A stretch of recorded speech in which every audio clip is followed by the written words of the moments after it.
Amy Cooper, thank you.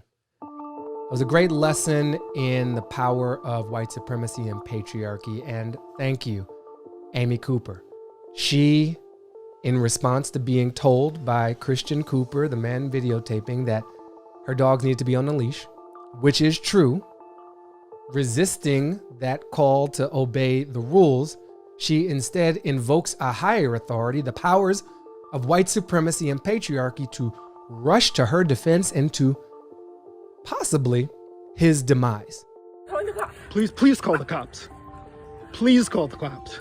I'm going to tell them there's an African-American man threatening my life. Please tell them whatever you like. She so quickly announced her intentions to call on this power. She didn't think about it. She didn't have to think.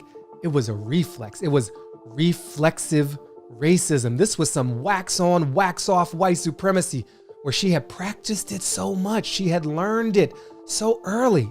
There is a man, African-American, he has a bicycle helmet. He is recording me and threatening me and my dog.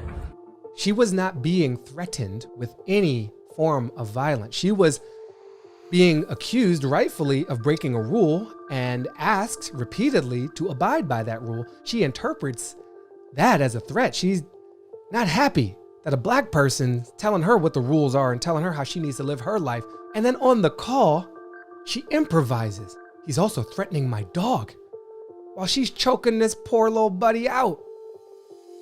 She is abusing her power to such an extraordinary degree, and so confidently because she knows she can get away with it, which means she probably has done it before. This isn't the first time. You don't pull off moves that smoothly and that quickly your first time out. She is the Mr. Miyagi of this kind of mayhem. When did you first realize you had this power? Why was it your first response to threaten, to call the cops, tell them an African-American was threatening your life? Those are all trigger words for police violence, and you knew them without having to think. Where did you first see that behavior exhibited? When did you first learn that it was okay to do that? When was the last time you abused the power you have in such a way? We start to crack open those questions. We start to get white people to deal with whiteness and the power it confers upon them.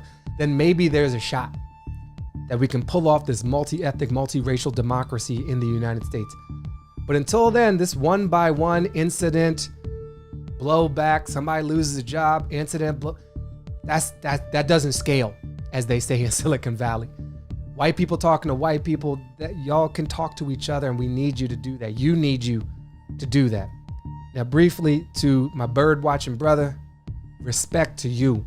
We should probably come up with an NAACP Image Award, like a Medal of Honor for courage under fire and race relations. You stood your ground in a non-threatening, moral way.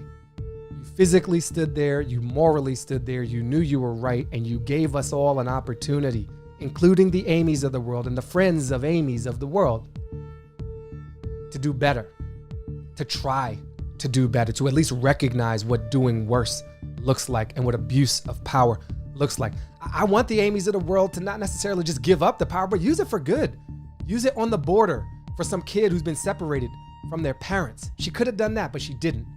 She wielded that weapon of white supremacy against somebody calling her out because she was actually doing wrong. That's all I got right now. Peace.